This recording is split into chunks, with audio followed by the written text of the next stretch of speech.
طيب، كيف تقيم نتائج حزب الأمة بانتخابات مجالس المحافظات الماضية؟ جيدة وطيبة وأنا سعيد بها. كانت نتائجكم متواضعة. منو قال؟ صناديق الاقتراع. تعرف الأرقام؟ أسمع منك. دولة القانون أجت شوية مليون شوية. الكتلة الثانية العظمى الكبيرة اللي وراها جابت رقم آخر ما راح أذكر الأسماء والأرقام. نعم. اياد علاوي جاب رجال قد 270. صالح المطلق قد جاب بال 200. الفضيلة 100,000. احنا يكفي اقول لك كلمة واحدة. احنا اكثر من التحالف الكردستاني، عنده اقليم وعنده رئيس جمهورية وعنده واحنا اكثر من الحزب الشيوعي 75 سنة.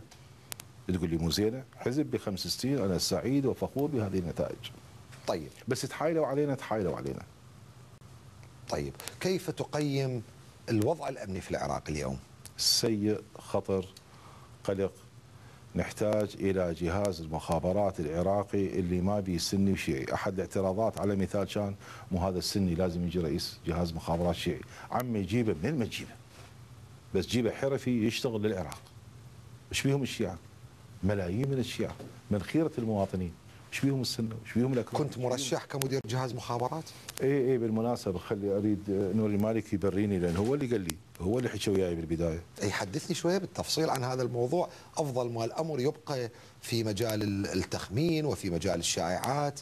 لا انا الان بعيد عن هذا الموضوع، لدي مهمة انتخابية، لدي لا، حدثني، هل فعلا كنت مرشح؟ السيد نور المالكي يقدر يجاوب. طبعا كنت في هذا الاطار وفي هذا التفكير، وحتى بدينا نحاول ان نفكر كيف نخلق هذا الامور، كيف يعني انت تشير الى ان السيد نوري المالكي هو من عرض عليك هذا المنصب؟ في 2006 نعم اكيد. ومن الذي اعترض؟ من اللي اعترض هسه؟ الاعتراض الخايف. من الاعتراض؟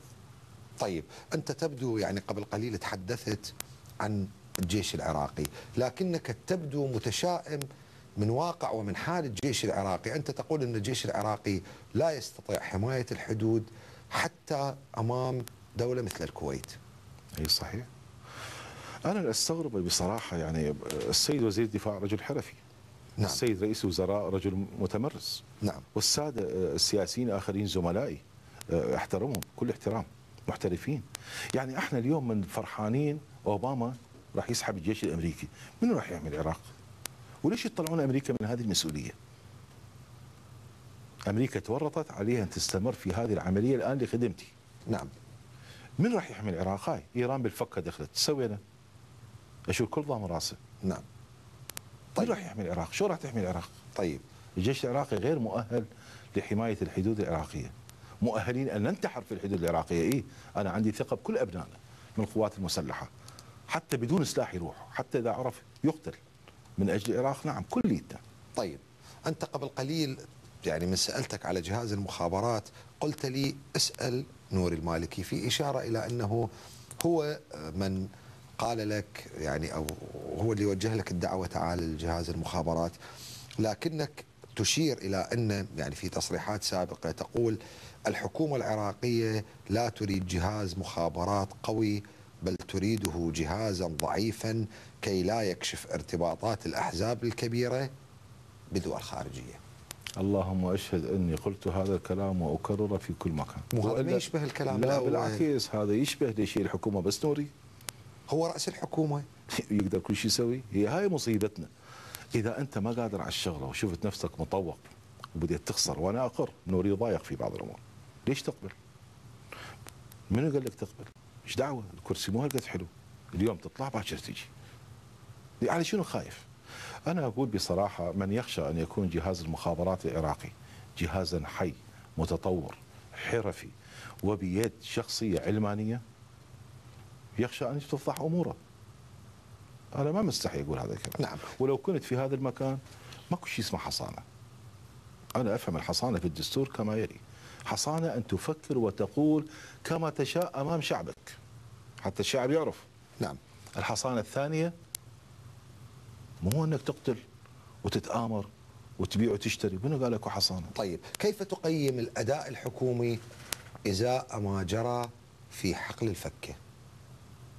هو اكو ايداع حكومي؟ هي اكو حكومه طلعت شوفتنا ايداع حكومي؟ هو اكو حكومه شوفتنا انه اكو عراق واكو دوله؟ طلعت تصريحات، طلع الناطق باسم الحكومة تحدث بموقف. تحدث؟ نعم.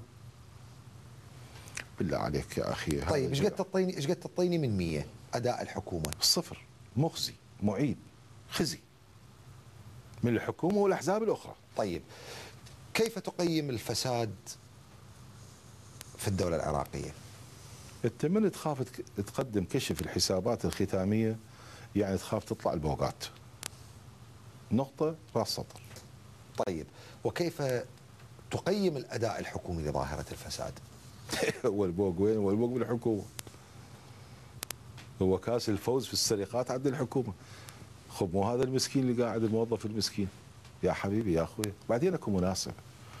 احنا سنويا الدوله العراقيه تفتح اعتمادات بحجم تقريبا 18 مليار دولار. نعم. البنوك ما تامن بينا، احنا ما عندنا بنوك. فالبنك الاجنبي حتى يفتح لنا اعتماد لازم ندز له هاي الفلوس كاش، نقد. اريد اسال هذه الحكومه، كل العالم من يحط فلوسه على البنك يطوه فائده، ومرات الاعتماد يطول سنه، سنه ونص. نعم. والحكي على نعم. مئات الملايين مره ثانيه، تقريبا 18 مليار دولار. نعم. ليش الحكومه ما تاخذ فائده؟